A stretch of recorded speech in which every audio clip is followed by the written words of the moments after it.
রবি ফার্নিচারের পক্ষ থেকে যদি কেউ নিতে চান তাহলে এই নাম্বারে যোগাযোগ করে নিতে পারবেন। আলমারি, ড্রেসিং টেবিল, ভিতরে বাইরে সেম ফিনিশিং, একটা খাট,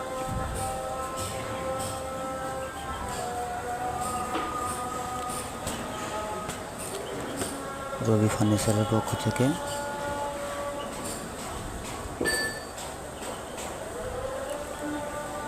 এটা আমাদের কারখানার ছবি।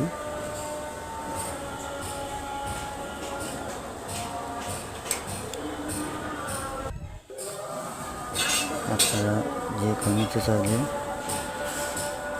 আমাদের নাম্বার দেওয়া আছে, যোগাযোগ করলে আপনারা নিতে পারবেন।